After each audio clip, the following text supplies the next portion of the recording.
I believe that at the end of the day, we have a tremendous opportunity to take this corporation to new levels that we never thought possible even 2-3 years ago.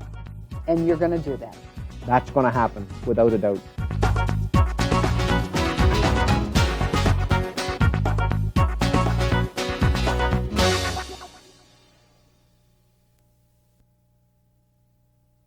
Here we are at the choice point, but I have a feeling you've already made the choice.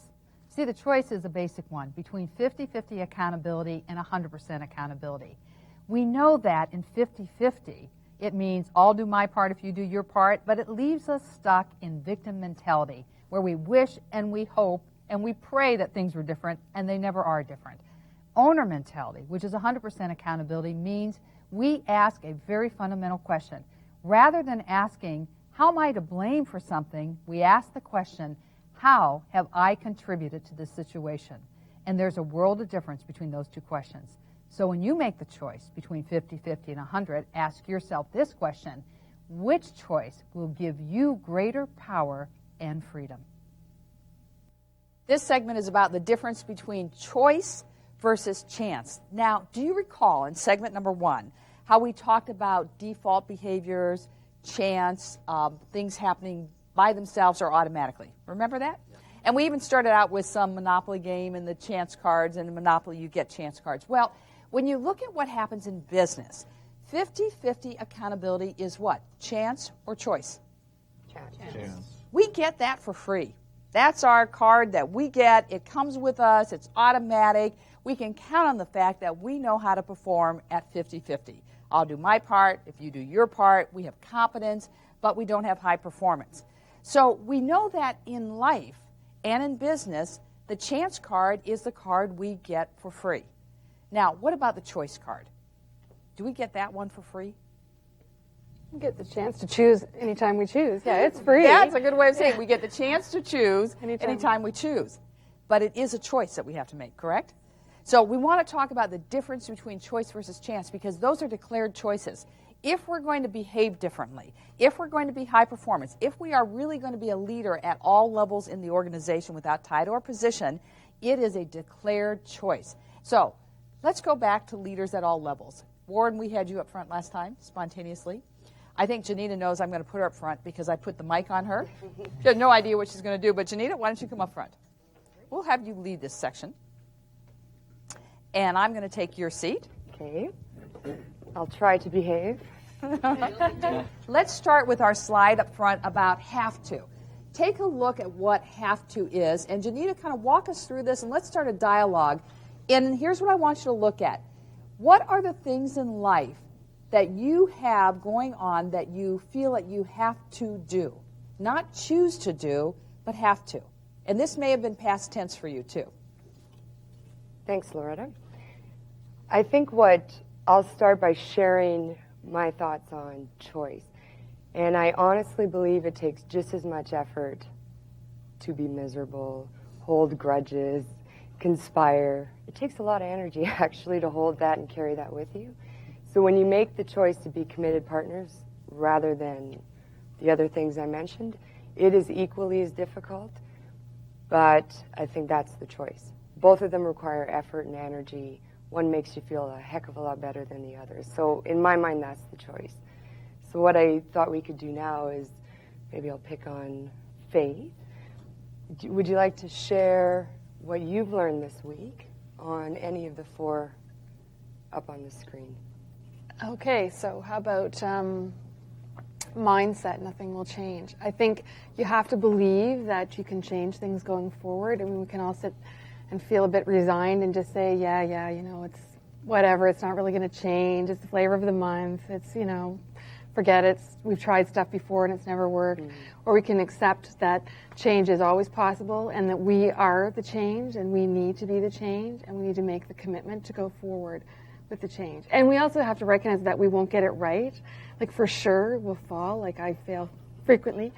But that's okay, that's part of the game. So we fall, we trip, get back in the game, and maybe I'll need a hand, and maybe somebody will pick me up, and we'll go forward. So just go forward. On that same topic, nothing will change. We had an element of that in making this video. When we started out, I think our mindset was, well, we don't have much of a choice here in what happens. We are here to help out with the video, but we are it's directed as to how it's going to go, and we don't have any power to change that.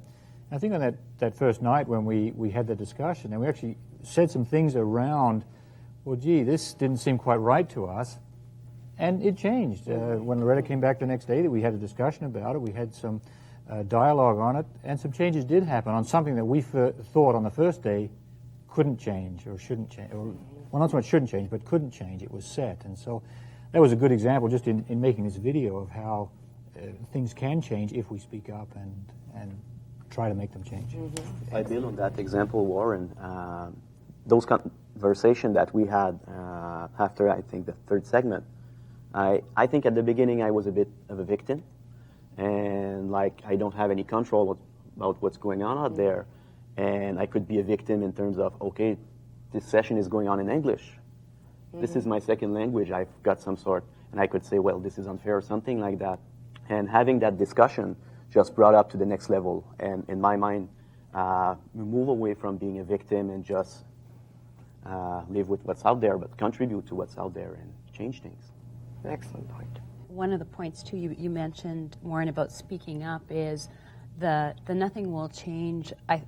I feel it makes a big difference if I'm curious when I'm coming into a situation and asking questions, because then, it leaves the possibilities out for a lot to change.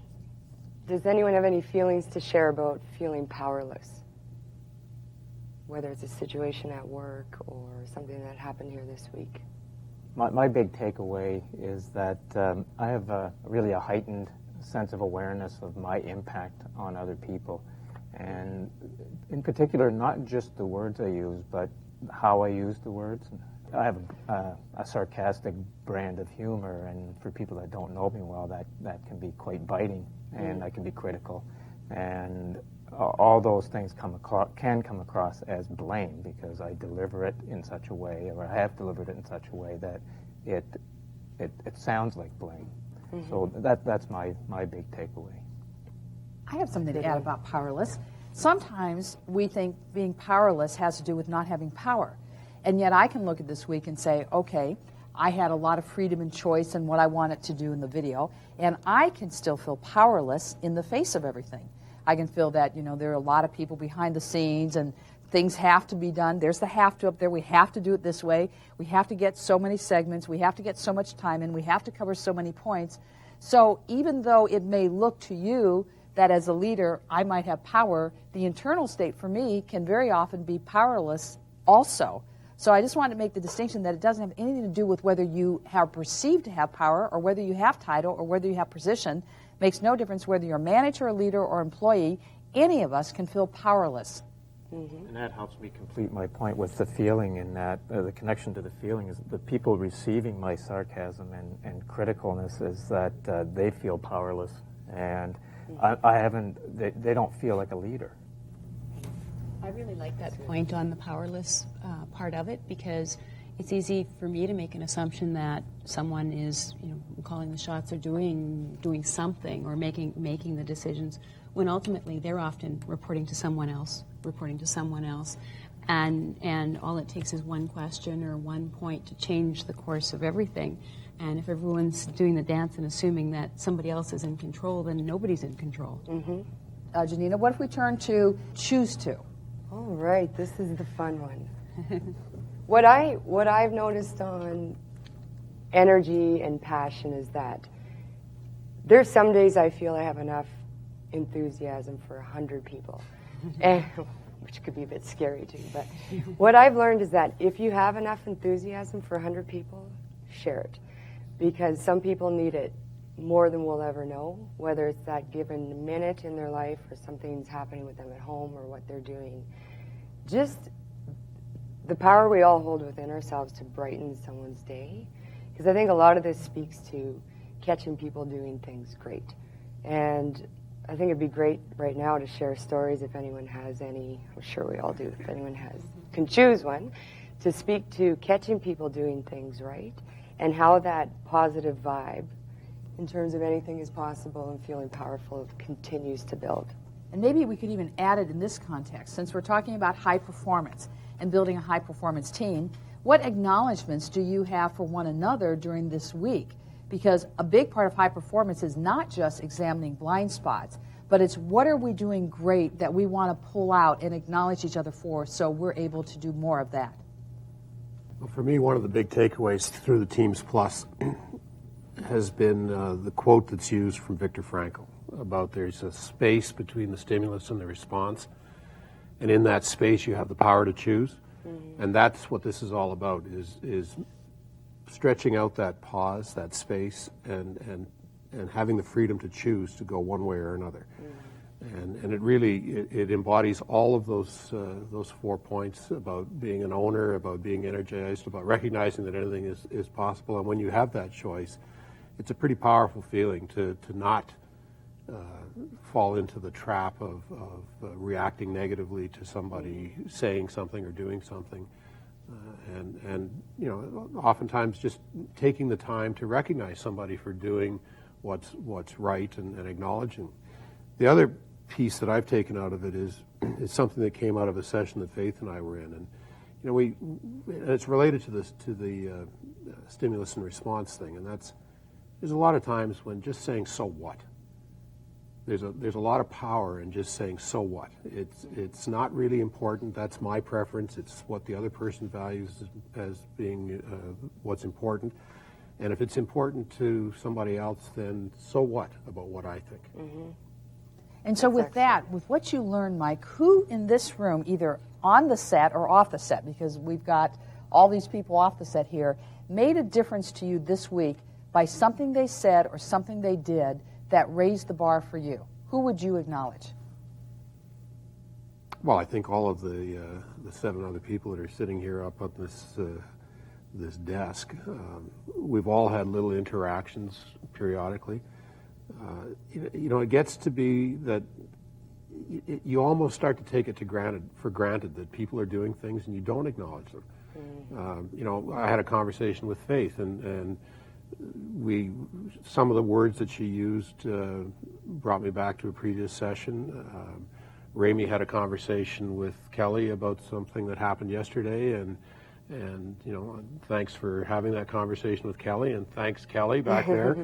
And that's Kelly Garrett in the background, right? For coming forward and talking to me about it and cleaning up what you thought might have been an issue, so which wasn't. By the way. Remind me what that was, by the way. I'd like to acknowledge Giselle and Diane have been doing makeup all week, and they have been really special because at the beginning we were all pretty nervous, and it's kind of weird for me anyway to have makeup, and everybody out there who knows me will be laughing about it. And they just did great stuff. They made us feel comfortable. They talked to us. They told us about what a wonderful place this is. They were so positive. They were always smiling. They were always happy, and they just couldn't do enough to make sure we were okay to be doing this. So I think they did a fabulous job. Joe did a fabulous job with my hair. And Mike should thank Joe. And Joe Joe's was the our hairdresser. Right? You did a great job on your hair, is right. Joe makes sure. Feeling comfortable wearing makeup too. So there you go. You're loving it more. Yes, Joe made sure we all had a good belly laugh. So we could say that there are a lot of acknowledgments that we could make of people here on the set and off the set. Because it's made a difference. It's made it a transforming week. May I join you back up front? Yes, you may. Okay. Well, let's take this all the way through to choose to. And Janita, you just stay up front with me. Okay. The difference between have to and choose to is this. We get have to for free in life. It's automatic. It comes to us. And a lot of times without realizing it, we fall into that victim trap of, oh, I have to do this today. Or the leader said this, or the manager said this, therefore I have to do it. Or I have to come to a video shoot, and I don't have any power over what's going to happen. I have to sit at the seat and see what's going to happen, wait and see. And we give up our power. Well, that's something that we don't recognize that we do. We literally give up our power when we don't have to. There's no reason we have to give up our power. That is totally a mindset that we self-impose. So the choice we have is when we choose to, what you say when you choose something is, I am taking my power back. It's not that you're going to do anything to anybody else except yourself. I am going to be 100% accountable, take my power back so that I can make a difference. Can you even hear the difference in the power between have to do something or choose to do something? Even something where your mind says, oh, I have to do something, and it really looks like I have to, such as pay taxes. What would happen if you took a have to? That is literally paying taxes. Of course, you have a choice not to, and then you've got another consequence that comes with that choice. But let's say you took even a have to, and you changed it to a choose to. I choose to pay taxes. Even that mindset starts to alter the way we relate to something. I choose to be part of a high-performance team. I choose to get aligned with something, even when you felt like it was a have to. It's up to you, and that's where the power comes from. Loretta, I want to share a couple other things with you. One, I've made a very clear decision that the corporation is going to go from a good corporation to a great corporation, Farm Credit Canada. And two, we will be a world-class organization. Well, since you've made those two decisions, are the cultural practices optional? Not a chance.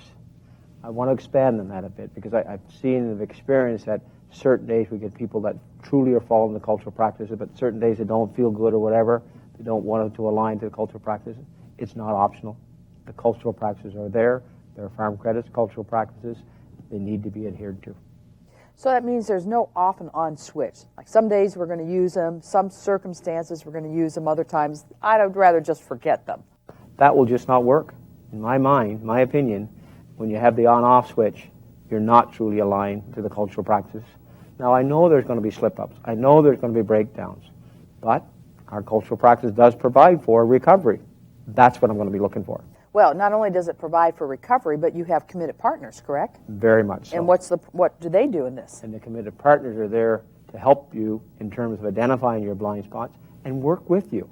Like, no longer should we be feeling alone within the corporation. We should be truly feeling that we have our committed partners, and they're going to help us through whatever difficult time we may have.